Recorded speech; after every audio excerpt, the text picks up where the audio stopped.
네, 안녕하세요. 이제 오늘부터 이제 우리가 상업등기법 강의 이제 기본 강의하고 이제 객관식을 진행하겠습니다. 이 상업등기법은 이제 그 법무사 시험에 지금 배점이 돼 있고요. 이 안에 사실 이제 상업등기법이 이제 30점이지 않습니까? 근데 이제 제가 예전에도 그랬었지만 뭐 다 그 수험생들은 다 똑같겠지만 공부하기 만만치 않고 또 뭐 과목도 많고 또 상업등기법은 어떻게 보면 또 공부하기 싫을 수도 있는 과목이고 그렇습니다. 그래서 특히 이제 상업등기법은 이제 사실 이 안에 그 비송사건법이라는 게 또 들어가 있습니다. 그래서 실제로는 두 개의 법률을 이제 공부하게 되어 있고요. 상업등기법은 결국에는 이제 상법적인 지식이 또 많이 알아야 되고요. 또 등기법적인 지식이 많아야 되는데 처음에는 이제 많이 이게 이제 고전하게 되고요. 뭐 역대로 선배들도 예전에 어떤 선배도 이제 상업등기 때문에 아주 망쳐서 시험을 이제 안 보게 되는 그런 것도 봤습니다. 그래서 제가 이제 그 당시에 처음 이제 공부하면서 이 상업등기는 사실 마땅한 기본 교재가 없을 수 있구나. 그리고 또 이건 정리를 해야겠구나라는 생각이 들었습니다. 그래서 모든 실림법이 마찬가지지만 상업등기법은 사실은 뭐 마땅한 기본 교재라는 것은 뭐 하나의 이제 뭐 짜집기 해가지고 이렇게 만들 수밖에 없는 것인데 또 배점이 그렇다 보니까 우리가 많은 이제 투자를 할 수 없고요. 또 이제 어떻게 보면 또 재미있는 것은 뭐 상법을 또 많이 안다고 해서 상업등기를 잘 맞는 것도 아니에요. 그러니까 한마디로 뭐냐면 이제 여기에서 방법은 일단 저희가 지금 제가 공부했던 방법이라면 이제 정리 노트 만듭니다. 만든 다음에 거기다가 이제 문제집을 같이 풀어서 하던 다이어트를 함과 동시에 암기가 좀 용이하게끔 그래서 적어도 이제 규정들 상업등기법하고 또 규칙 특히 또 이거는 또 작년에 또 뭐 대폭 바뀌었습니다. 그래서 또 상업 공부하기 좀 어렵게 됐는데 일단 그렇더라도 제가 이번 기회에 이제 저도 공부하면서 이제 정리를 예전에 했던 걸 다시 이제 업데이트하고 있는데요.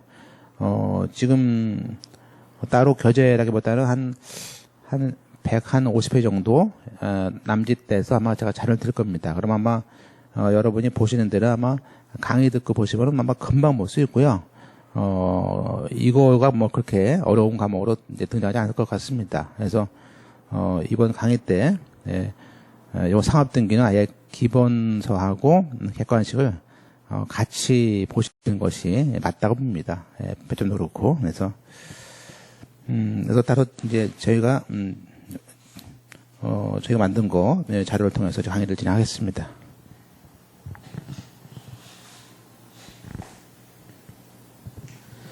먼저 이제 우리가 자료집을 보시죠. 1페이지. 일단 상업등기하고 이제 상업등기가 아닌 건데, 이 상업등기란 개념은 이제 거기 보듯이, 상인에 관한 일정 사항을 공적 장부죠.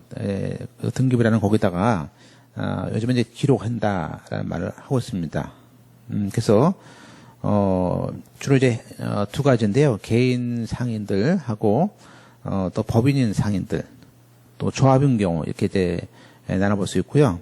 그래서, 그렇지만, 다분히 상법적인 것이 아닌 민법적인 거, 보시면 이제 오른쪽에 보시면, 민법상에도 이제 법인이 있습니다. 그래서, 사람들이 모여있는 사단법인하고, 재산이 모여있는 재단법인이 있는데, 민법상 사단법인과 재단법인은 이제 여기에 해당하지 않습니다. 해당하지 않고, 또 각종 농업협동조합 같은 거 이런 특별법상의 특수법인도 해당하지 않습니다. 그래서 그런 걸 이제 크게 봤었고요. 그러니까 이제 선박등기도 그래서 우리가 공부하지 않습니다.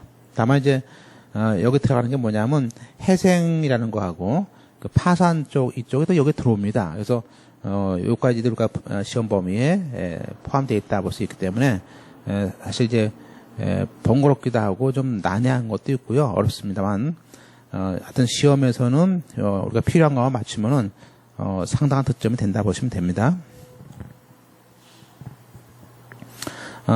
그다음에 이제 우리가 4조 보시면요. 지금 이제 그 관할 등기소라는 것은 이제 우리가 보통 이제 상업 등기소라는 것은 따로 있죠. 그래서 보통 이제 상업 등기소라고 서울 같은 경우는 이제 상업 등기소가 예전에 시청에 있다가 그 이제 그 서울에 한 군데 있습니다. 한 군데 있는데 중앙으로 이제 옮겨졌습니다. 그래서 각 지역마다 상업 등기소라는 것이 따로 있고요.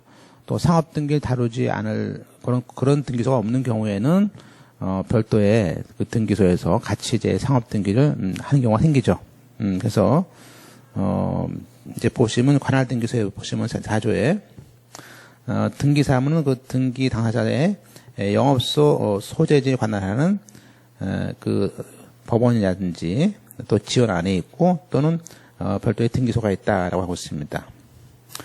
역시 이제 이건 뭐 이제 일반 우리가 부동산 등기법 그 지식하고 똑같습니다. 그래서 각종 위임이라든지 이런 것들도 전부 다 대법원장이 할 수 있고 그렇습니다.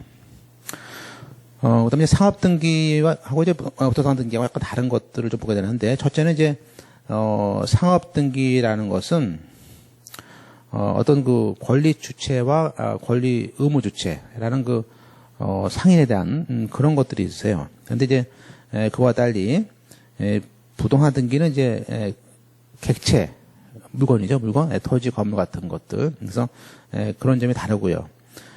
또 상업 등기에 대해서 이제 우리가 두 가지 상업 등기의 효력에서는 상법에 있는 37조하고 요거 하고 그다음에 다음에 보시는 상법 39조 얘기를 하는데 그걸 잘 보셔야 되는데요. 보세요.